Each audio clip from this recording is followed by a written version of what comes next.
Hola, buenas tardes. Hoy vamos a hacer un ejercicio de motor de corriente continua de excitación en serie.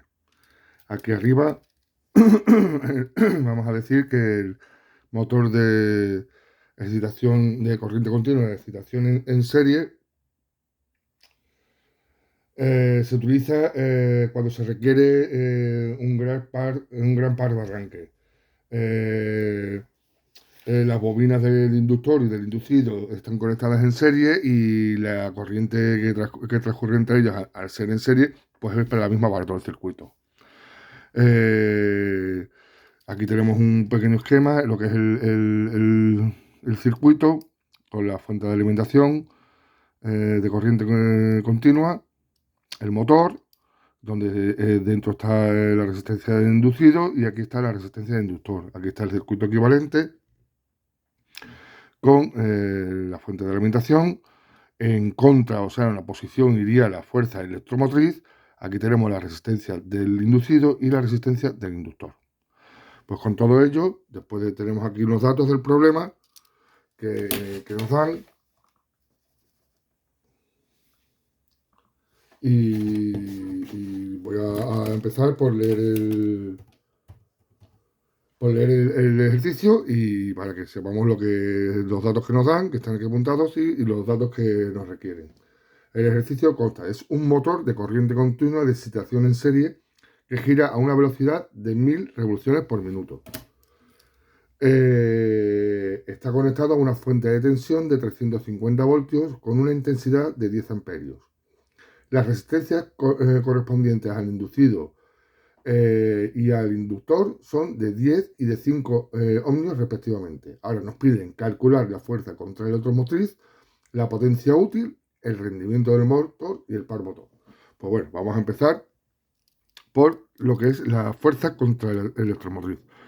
Se calcula utilizando la ley de Ohm, por supuesto, como casi todo en corriente continua. La ley de Ohm, Kirchhoff o Maxwell. En este caso, pues tenemos aquí que las diferencias de tensión, tenemos V menos la fuerza electromotriz, que es otra tensión, que es la que va en oposición a la tensión que va por el circuito, pues esta va en contra para reducir lo que es la velocidad. Es igual a, a la intensidad por el producto de la intensidad por la suma de las resistencias, que en este caso tenemos la resistencia del inducido más la resistencia del inductor. ¿De acuerdo? Ahora simplificamos lo que es la fórmula para que nos quede la fuerza electromotriz y poder despejar todo lo que es la ecuación. Se nos quedaría prima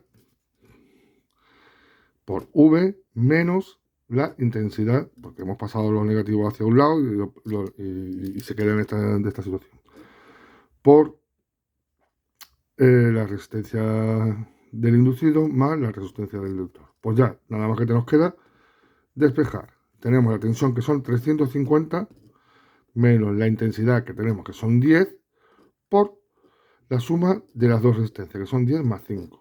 Entonces esto nos quedaría, son 350 menos 10 más 5 son 15 por 10 son 150. Esto nos quedaría que son 200 voltios.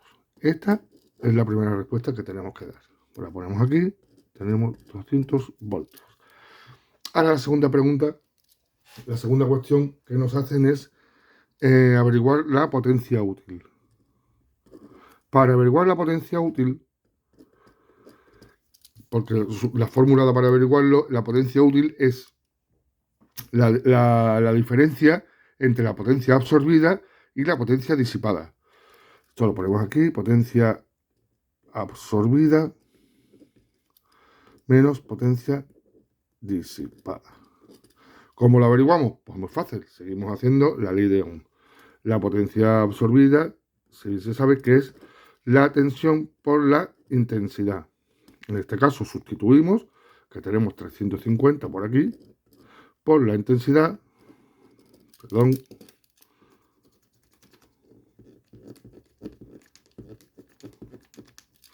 ...350 por 10, tenemos que son 3.500, lo que es la absorbida, 3.500. Y ahora, para calcular la potencia disipada, tenemos la siguiente ley también, que es potencia disipada es igual a la intensidad al cuadrado por la suma de las dos diferencias.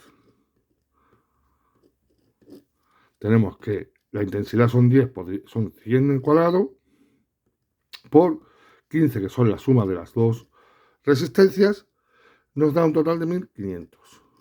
Pues entonces aquí nada más que tenemos que sustituir 3.500 menos 1.500, nos da un total de 2.000 vatios. Lo ponemos aquí en su correspondiente casilla y seguimos con el segundo dato que tenemos que averiguar. Que el siguiente dato que tenemos que averiguar es el rendimiento del motor. Muy bien, para el rendimiento del motor tenemos la siguiente fórmula. Tenemos que el rendimiento del motor es la potencia útil dividida entre la potencia absorbida. Como estos datos ya los tenemos, pues lo único que tenemos que hacer es sustituir. Tenemos aquí 2.000 por un lado y tenemos 3.500 por otro. Esto nos da un total de 0,57, que claro, como nos piden el rendimiento del motor, el rendimiento lo tenemos que expresar en tanto porcentaje. Entonces, pues tenemos que multiplicar por 100 y esto nos da 57%.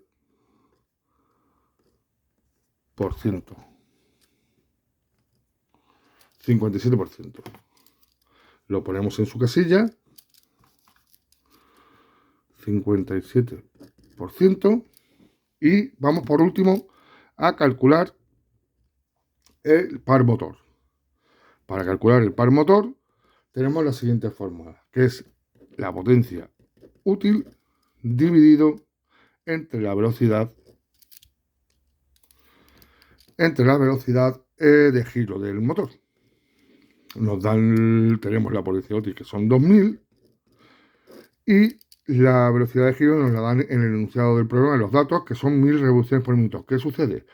Que esto, para poder hacer esta operación, tenemos que pasar lo que son la velocidad de giro, la tenemos que pasar al sistema internacional para que sean las unidades iguales. Entonces, tenemos que pasarlo a lo que son radianes por segundo. Pues 1.000 revoluciones por minuto por 2 pi partido por 60 segundos, esto nos dará un total de 104,72 radianes partido por segundo. Lo ponemos aquí, 104,72, y esto nos da un total de 19,09 newtons por metro. Y ya tenemos lo que es el problema, el ejercicio resuelto. No es un problema de ejercicios difíciles. Lo único que hay que ir sustituyendo los datos que te han dado, y cuando no tenemos todos los datos, pues se tendrá que ir a base de las ecuaciones, que las fórmulas de Ohm o de Kirchhoff, pues ir sustituyendo y averiguando los datos para poder calcularlo. Pues hasta aquí el ejercicio de hoy. Nada más y nada, que espero que les haya sido de mucha utilidad. Muchas gracias.